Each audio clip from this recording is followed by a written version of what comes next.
Selamat pagi Sobat Matematika. Terima kasih karena kalian masih belajar bersama saya di channel Turian Hasugian ini.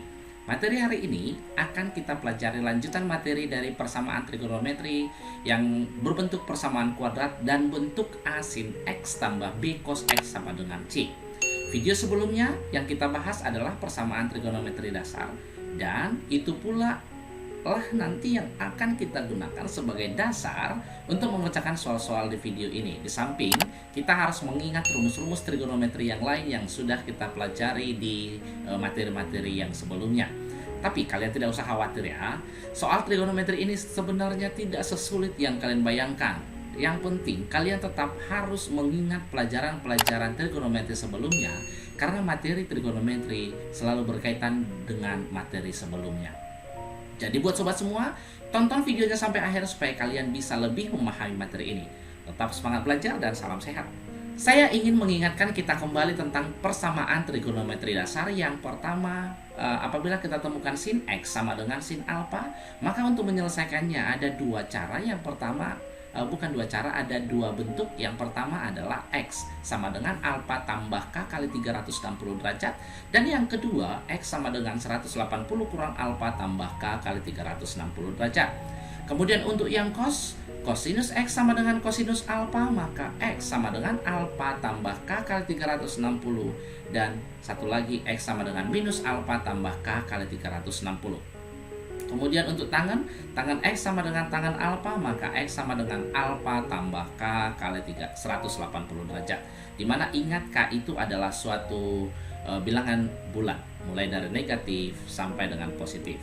Kita lihat langsung persamaan trigonometri yang berbentuk AX kuadrat tambah BX ditambah C sama dia dengan 0. Contoh yang pertama, untuk X-nya dalam interval 0 sampai dengan untuk tetanya 0 sampai dengan 360 derajat, tentukan nilai X yang memenuhi persamaan 2 dikurang 2 cos kuadrat theta sama dengan sin theta. Karena di sini dia dalam sin, yang bisa kita rubah pastinya adalah kosinusnya. Ada 2, coba kita keluarkan 2-nya, maka kita peroleh 2 dikali 1 dikurang cos kuadrat theta sama dia dengan sin theta, ya. Dimana dari identitas trigonometri bahwa 1 kurang cos kuadrat theta hasilnya adalah sin kuadrat theta. Inilah nanti yang akan kita gantikan di mari. Maka 2 ini adalah sin kuadrat theta sama dia dengan sin theta. Kita operkan ke kiri, kita peroleh 2 sin kuadrat theta dikurang sin theta sama dia dengan 0. Ada sin, kita keluarkan sinusnya, atau dengan kata lain kita faktorkan. Berarti ini 2 sin theta kurang 1 sama dia dengan 0. Oke, yang pertama kita lihat ya, ini adalah sin theta sama dia dengan 0. Kemudian nanti yang kedua, sin 2 sin theta sama dia dengan 1. Kita selesaikan dulu yang pertama. Sinus berapa yang hasilnya 0?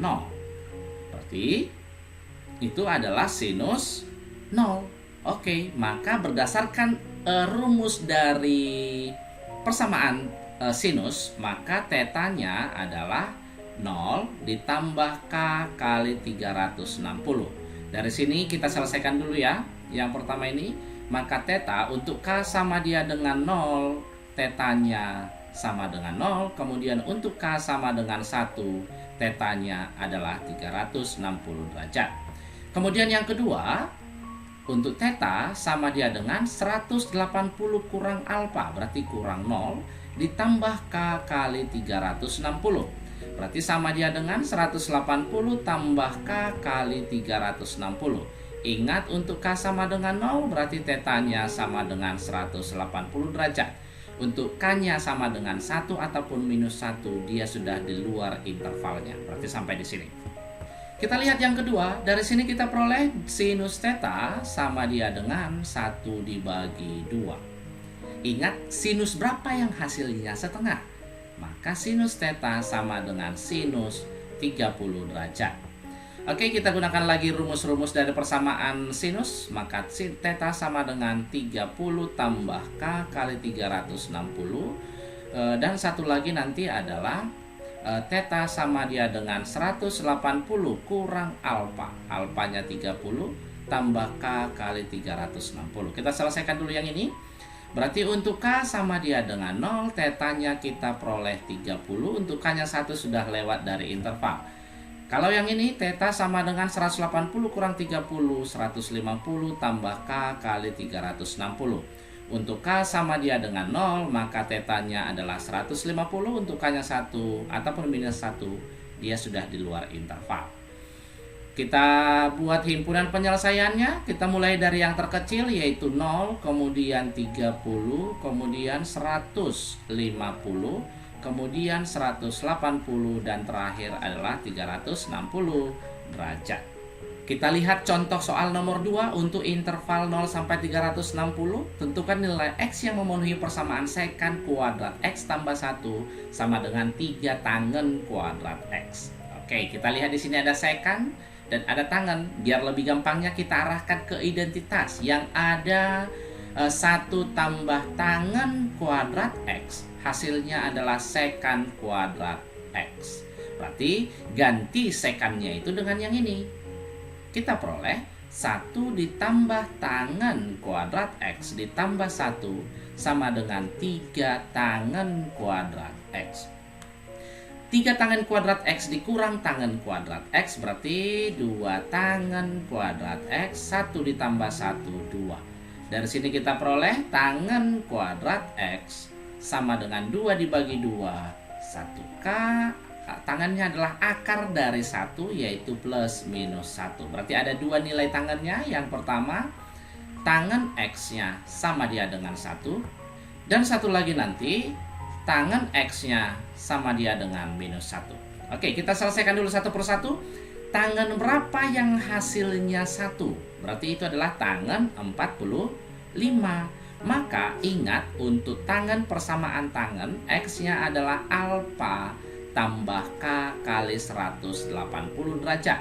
Untuk K sama dengan 0, maka X-nya 45. Kemudian untuk K sama dengan 1, berarti 180 tambah 45, X-nya 225. Untuk K-nya 2 sudah lewat dari interval. Berarti hanya ini untuk persamaan yang pertama. Yang kedua, tangan X sama dengan minus 1. Tangan berapa yang hasilnya minus 1? Berarti dia di kuadran kedua, yaitu tangan 135. Maka kita buat ke arah persamaan tangan. X sama dia dengan 135 tambah K kali 180. Untuk K sama dengan 0, maka X-nya 135. Untuk K sama dengan 1, berarti X-nya 180 tambah 135, yaitu 315. Oke. Tidak ada lagi yang lain, maka kita buat himpunan penyelesaiannya. Kita mulai dari yang terkecil, 45 derajat, 135 derajat, 225 derajat, 315 derajat. Jadi ini. Contoh soal nomor 3, akar-akar persamaan 4 cos pangkat 2 X tambah 4 cos X tambah 1 sama dengan 0 yang terletak pada interval minus V sampai dengan V. Ingat, V itu adalah 180 derajat ya. Kita faktorkan yang di atas ini. 4 cos kuadrat X ditambah 4 cos X ditambah 1 sama dengan 0. Itu kan sama saja dia dengan 2 cos X tambah 1 dikali 2 cos X tambah 1. Kalau kita faktorkan ya. Oke, karena dia akar-akarnya yang kembar, kita kerjakan salah satu saja. Maka dari sini kita peroleh kosinus X sama dengan minus setengah.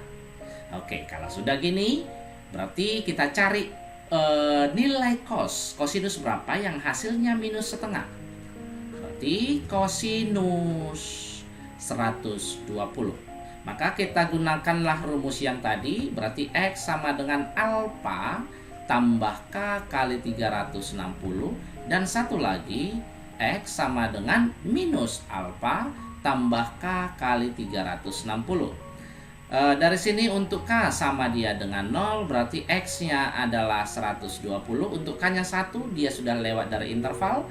Dan untuk K-nya juga negatif 1 lewat interval, berarti hanya sampai sini. Kalau yang ini untuk K-nya 0, berarti X-nya adalah minus 120. Apabila kita coba K-nya 1, dia sudah lewat interval. Karena ini nanti hasilnya kan 240. Di sini maksimalnya 180. Untuk negatifnya juga sudah lewat interval. Berarti hanya sampai di sini. Karena dia dalam V, maka 120. Ingat 120 itu adalah 360 dibagi 3. Berarti bisa kita buat ini 2V per 3. Sedangkan yang ini adalah minus 2V per 3. Maka himpunan penyelesaiannya adalah himpunan dari yang terkecil 2V per 3 dan ini. Kalau tadi adalah persamaan trigonometri dalam bentuk persamaan kuadrat, sekarang kita ke persamaan trigonometri berbentuk A sin X tambah B cos X sama dengan C. Kita buat dulu A sin X tambah B cos X sama dia dengan C. Yang ini bisa kita rubah bentuknya menjadi K cos X dikurangi theta sama dia dengan C, di mana nanti K itu adalah akar dari A kuadrat ditambah B kuadrat, dan tetanya itu diambil nanti dari nilai tangen theta, yaitu perbandingan antara A dan B. Oke, ini harus diingat ya, kalau boleh dihafal. Nah, untuk mengetahui nanti di kuadrat keberapa tetanya, karena dia kan dari 0 sampai 360 nanti, kita lihat dari sinus dan kosinusnya. Kalau sinusnya positif, kosinusnya positif, berarti nanti kuadran pertama, ini maksudnya ya, ininya positif, ini positif, maka dia di kuadran pertama. Kemudian kalau sinusnya positif dan kosinusnya negatif, dia nanti di kuadran kedua. Kalau dia sama-sama negatif, berarti kuadran ketiga. Kemudian kalau di sini dia negatif, kosinusnya positif, dia di kuadran keempat. Ini dari mana sebenarnya? Dari relasi sudut yang sudah kita pelajari di kelas 10. Ini kuadran 1, ini kuadran kedua, kuadran ketiga, dan kuadran keempat. Ingat di kuadran pertama yang positif itu semuanya. Kemudian kuadran kedua sinusnya yang positif. Kemudian kuadran ketiga tangennya yang positif. Kuadran keempat kosinusnya yang positif. Jadi lihat di sini, sinus positif, kosinus positif berarti kuadran pertama. Hanya sinus yang positif berarti kuadran kedua. Kalau dia nanti di sini sama-sama negatif sinus dan kosinusnya, kuadran ketiga. Dan hanya kosinus yang positif, kuadran keempat. Itu berasal dari sana. Kemudian apabila nanti kita buat A sinus X ditambah B cos X tambah C sama dengan 0, misalkan ini, atau kita tidak ada pun sama dengannya ini, dia akan mempunyai penyelesaian apabila nilai kosinus X dikurang tetanya setelah kita rubah ya, itu nanti ini berada di antara 1 dan minus 1. Ingat nilai kosinusnya adalah C per K. Berarti C per K dalam interval 1 dan minus 1. Atau dengan kata lain bisa kita buat ini bahwa C-nya berada dalam interval minus K dan K. Ketika kita belajar harga mutlak dulu, maka ini merupakan kata lain dari harga mutlak C kurang dari atau sama dengan K. Kalau apabila kita kuadratkan, maka C kuadrat lebih kecil sama dengan K-nya tadi adalah A kuadrat ditambah B kuadrat. Inilah dia syarat supaya dia mempunyai penyelesaian. Berarti kalau dia tidak ada solusinya atau penyelesaian, maka syaratnya adalah apa, Bang? Maka syaratnya adalah C kuadrat lebih besar dari A kuadrat ditambah B kuadrat.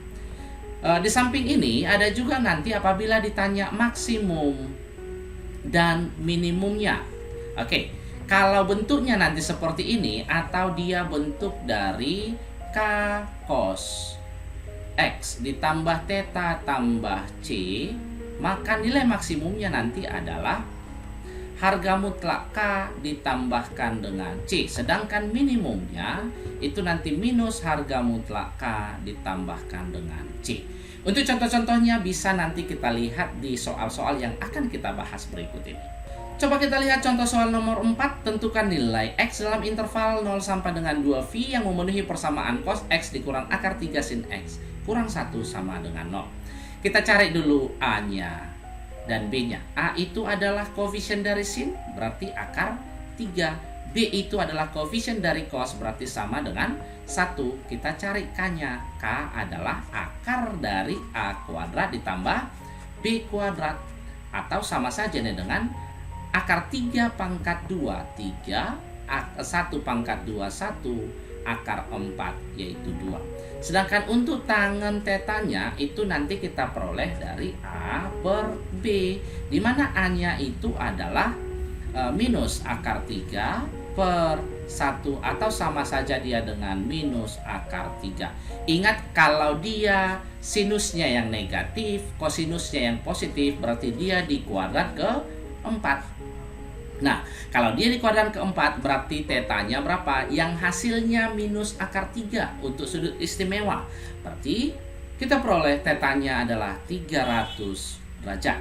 Maka persamaan yang di soal bisa kita rubah menjadi K kosinus X kurang theta. Itu tadi ya. Berarti K-nya tadi 2, kosinus X-nya adalah yang ini, kurang tetanya 300 derajat, sama dengan 1. Pindahkan saja satunya ke kanan ya. Kita peroleh nanti dari sini kosinus X kurang 300 sama dia dengan 1 per 2. Oke, kalau sudah ketemu ini, kosinus berapa yang hasilnya setengah? Kita peroleh nanti X kurang 300 sama dia dengan kosinus 60. Oke, kita gunakan dia persamaan kosinus. Yang pertama, X kurang 300 sama dengan alfa tambah K kali 360. Dan satu lagi, X kurang 300 sama dengan minus alfa tambah K kali 360. Dari sini kita peroleh 60 tambah 300, 360 tambah K kali 360. Kemudian ini X sama dengan 300. Minus 60 tambah 300 berarti 240 tambah K kali 360. Untuk K sama dia dengan 0, maka X-nya 360 derajat. Kemudian untuk K-nya 1 sudah lewat dari interval. Untuk K-nya minus 1, X-nya sama dia dengan 0. Kemudian dari sini untuk K sama dia dengan 0, X-nya adalah 240. Untuk K-nya 1 ataupun negatif, dia sudah lewat interval. Sehingga ada 3 buah penyelesaiannya. Kalau kita buat ke dalam V, ini adalah 2V, yang ini dia tetap 0, yang ini nanti sama dia dengan 4V per 3. Sehingga himpunan penyelesaiannya adalah 0, 4V per 3, 2V. Soal nomor 5, tentukan himpunan penyelesaian dari persamaan akar 3 sin X tambah 3 cos X sama dengan 0. Kita lihat A sama dengan berapa? Koefisien dari sin, akar 3. B-nya koefisien dari cos 3, sehingga kita peroleh K-nya adalah akar dari A kuadrat ditambah B kuadrat. Sama dia dengan akar dari 3 tambah 9, atau sama saja dengan akar 12, atau 2 akar 3. Sedangkan tangannya, tangan theta sama dia dengan A per B, atau akar 3 per 3, di mana akar 3 sepertiga akar 3 itu nanti ini kuadran pertama. Kenapa kuadran pertama? A-nya positif, B-nya positif, sehingga tetanya kita peroleh yang sepertiga akar 3 adalah 30 derajat di kuadran pertama. Maka persamaannya bisa kita rubah menjadi K cos. K-nya adalah 2 akar 3 kosinus X dikurangi tetanya 30 derajat sama dia dengan 0. Sama-sama kita bagikan dengan 2 akar 3, maka kita peroleh X kurang 30 sama dia dengan 0. Kosinus X kurang 30, kosinus berapa yang hasilnya 0? Itu adalah kosinus 90. Kalau sudah seperti ini, tinggal kita masukkan ke persamaan kosinus, yaitu X kurang 30 sama dengan 90 tambah K kali 360. Dan satu lagi, X kurang 30 sama dengan minus 90 tambah K kali 360. 90 tambah 30, 120 tambah K kali 360. Maka untuk K sama dengan 0, X-nya 120.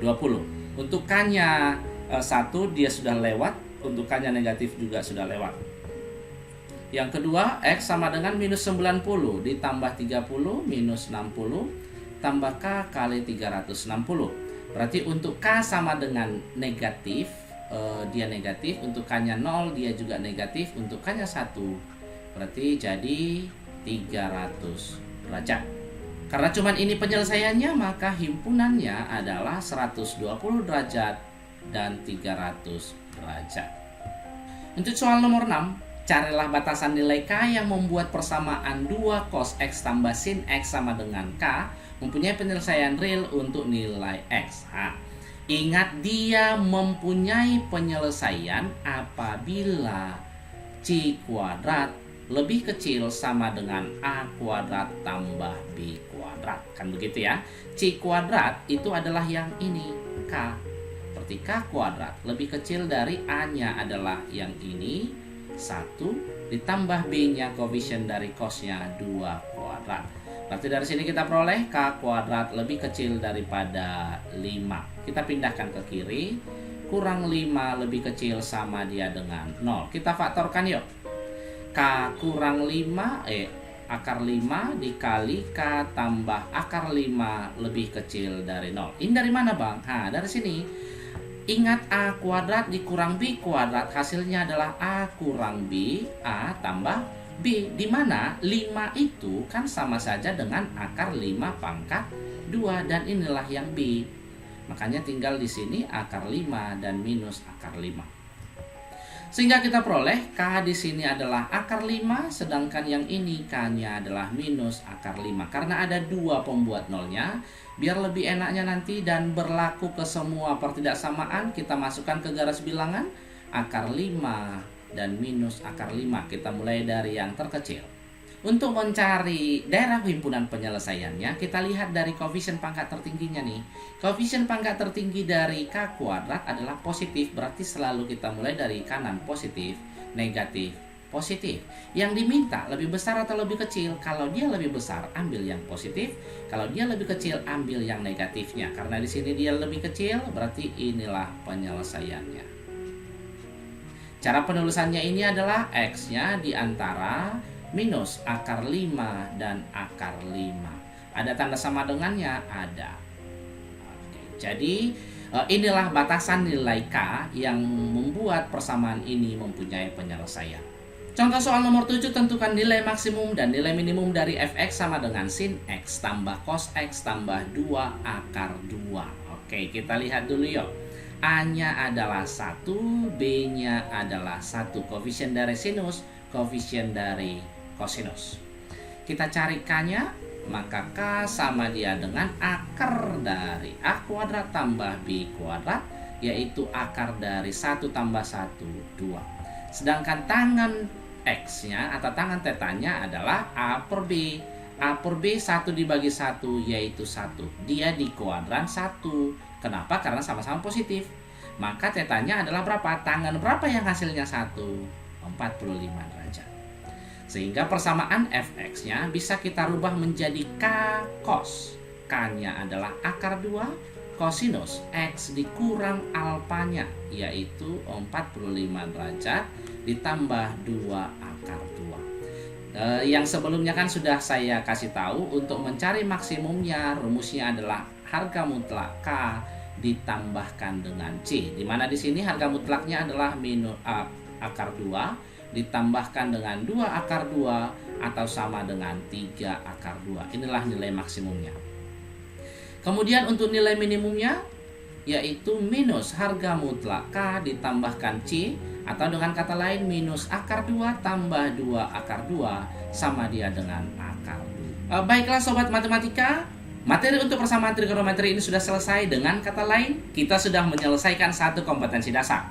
Semoga bisa membantu kalian semua dalam belajar, dan di video berikutnya akan kita bahas mengenai jumlah dan selisih sudut dalam trigonometri. Buat sobat matematika, jangan lupa untuk share sebanyak-banyaknya supaya saya semakin semangat untuk membuat video pembelajaran. Buat yang belum subscribe, silahkan subscribe dan bunyikan tanda loncengnya agar kalian menjadi orang pertama yang mendapatkan notifikasi dari video-video pembelajaran yang akan saya buat nantinya. Tetap semangat dan salam sehat.